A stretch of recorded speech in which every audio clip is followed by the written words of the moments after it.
बिस्मिल्लाहिर्रहमानिर्रहीम। अस्सलाम वालेकुम everyone, this is Abid from वीवर्सिटी। और मैं मोबाइल ऐप डेवलपमेंट का जो कोर्स है इसका मैं ट्यूटर हूँगा आप लोगों के लिए। ये कोर्स हमने डिज़ाइन किया है उन लोगों के लिए जिनको प्रोग्रामिंग की कुछ ख़ास समझ नहीं हो और जो जो जिनका शौक़ है मोबाइल ऐप डेवलपमेंट सीखने का। तो ये कोर्स आपके लिए है, ये आपने इसको एंड तक देखना है और होपफुली ये कोर्स ख़त्म करते आप इस काबिल हो सकेंगे कि आप कोई भी मोबाइल का ऐप जो है उसको बना सके, उसको बिल्ड कर सके और उसको प्ले स्टोर और आईओएस के स्टोर्स पे डिप्लॉय कर सकें। अगर मैं अपने हवाले से बताऊं तो मेरा 8 इयर्स का एक्सपीरियंस है मोबाइल ऐप डेवलपमेंट में। मैंने स्टार्ट एंड्रॉयड नेटिव में लिया था, फिर उसके बाद जो है मैं रिएक्ट नेटिव पे शिफ्ट हुआ हूँ। तो अगर आपको कोई भी इशू आए तो आपने ज़रूर हमें बताना है और अपने सजेशन आपने लाजमी देने हैं। अच्छा, कोर्स के रिएक्ट नेटिव के हवाले से अगर मैं बात करूं तो सबसे पहले आपको शायद बहुत से लोगों को अंदाज़ा होगा कि रिएक्ट नेटिव के ज़रिए हम एंड्रॉयड और आईओएस दोनों के ऐप्स बना सकते हैं। तो जो हमारे पास रिएक्ट नेटिव जो है ये बेसिकली फेसबुक ने बनाई थी अपने एंड्रॉयड और आईओएस ऐप्स के लिए। उसके बाद ये उन्होंने आउटसोर्स कर दिया, आजकल मार्केट में बहुत ज़्यादा यूज़ हो रही है। बेसिकली रिएक्ट जेएस जो है उसका एक फ्रेमवर्क है और आप लोगों को पता होगा रिएक्ट जेएस जो है वो जावास्क्रिप्ट की लाइब्रेरी है। अगर आपको जावास्क्रिप्ट नहीं आती उसकी बिल्कुल एबीसी, तो आपने बिल्कुल भी डरना नहीं है। आपने बस सिर्फ W3 स्कूल्स पे जाना है, वहाँ से आपने जावास्क्रिप्ट का जो बेसिक है आपने वहाँ से लर्न करना है। किस तरह जो है आप आपने वहाँ पर लाइव वेरिएबल्स बनाते हैं, किस तरह फंक्शंस यूज़ करते हैं, किस तरह आप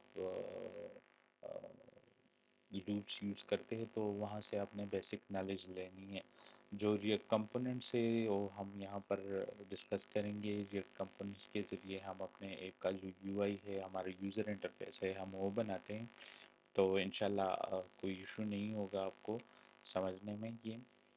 अच्छा, तो रिएक्ट नेटिव की अगर बात करें कि हम हाइब्रिड ऐप डेवलपमेंट ही क्यों, तो हाइब्रिड ऐप डेवलपमेंट इसलिए कि इससे पहले जो जितने भी कंपनीज थी उनको एंड्रॉयड और आईओएस के लिए अलहदा से डेवलपर हायर करने की ज़रूरत होती थी, क्योंकि एंड्रॉयड ऐप जो थे वो जावा और कोटलन में बनते थे। उनके अपने उसका अपना एक प्लेटफॉर्म था। और आईओएस के ऐप जो है उसके लिए आपको स्विफ्ट और ऑब्जेक्टिव सी की ज़रूरत होती थी।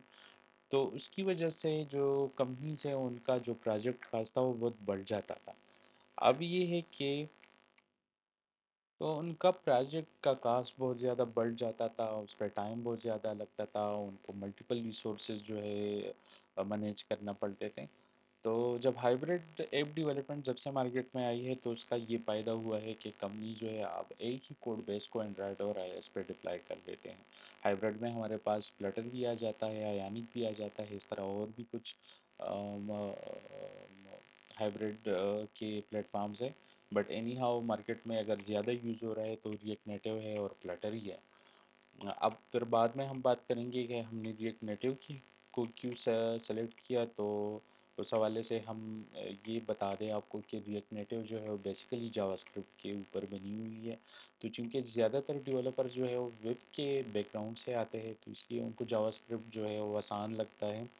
तो अगर वो फ्लटर की जानिब जाए तो फ्लटर में आपको एक न्यू लैंग्वेज लर्न करने की ज़रूरत पड़ती है।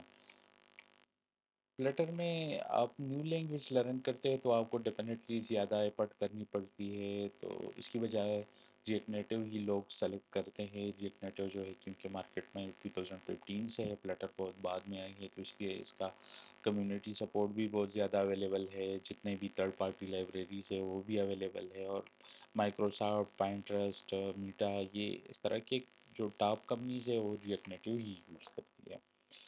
अब हम कोर्स आउटलाइन के हवाले से मैं अगर आप लोगों से बात करूँ तो कोर्स हमने इस तरह से डिज़ाइन किया है कि आप लोगों को बहुत आसानी के साथ समझ आ जाए, आप इसको आसानी के साथ समझ सकें। इसीलिए हमने कोर्स को 4 सेक्शंस में डिवाइड किया है। जो हमारा फर्स्ट सेक्शन है जो हमारा बहुत बेसिक लेवल है اس میں ہم ریئیکٹ نیٹو کے بیسکس پہ بات کریں گے. اس میں ایک سمپل سا ایپ جس طرح کا جس میں ہم یہ کوئی ٹو ڈو ٹاسک کا کوئی ایپ بنا سکے. تو ہمارا جو فسٹ کورس ہوگا تو اس میں ہم بیسکس میں جائیں گے. پھر اس کے بعد جو ہم ایک نیویگیشن کی لائبریری ہے وہ یوز کریں گے، جس کے ذریعے ہم ملٹیپل اسکرینز ایڈ کرتے ہیں، جس کے ذریعے ہم ٹیبز نیویگیشن، ڈرائیو نیویگیشن، اس طرح کے نیویگیشن ایڈ کرتے ہیں. پھر اس کے بعد ہمارے پاس سب سے امپورٹنٹ جو ایپ کا جو ہمارے پاس اسٹیٹ ہوتا ہے، اس کو مینیج کرنے کے لیے ریڈکس یوز ہوتا ہے. یہ ایک بہت زیادہ پاپولر لائبریری ہے.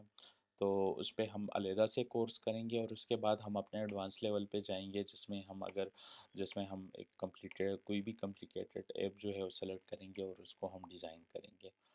تو جو ہمارے پاس جو ہم نے جو اپنا بیسک کورس کے لیے جو کورس ہم نے ٹاپک سلیکٹ کی ہے، اس میں ہم اپنے انوائرمنٹ کو کس طرح ہم نے سیٹ کرنا ہے کہ ہم انیبل ہو جائے مطلب ڈیولپمنٹ کے لیے.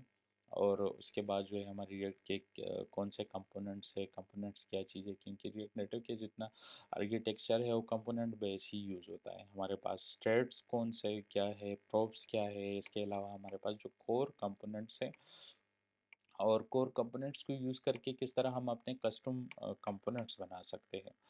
تو جو ہوکس ہے وہ بہت زیادہ امپورٹنٹ ہے. اپنے کمپوننٹس کو ہم نے کس طرح اسٹائل شیٹ کے ذریعے اسٹائل کرنا ہے، فلیکس بکس کے ذریعے ہم اپنے جو لے آؤٹ ہے وہ بناتے ہیں. اس طرح کے بہت سارے چیزیں ہوں گی. تو انشاءاللہ آپ نے اس کو اینڈ تک دیکھنا ہے، اور ہوپ فلی اس کو کمپلیٹ کرتے کرتے آپ کو بہت زیادہ بہت نالج آ چکی ہوگی، اور آپ جو ہے کمپلیٹ ایپ بنا سکیں گے.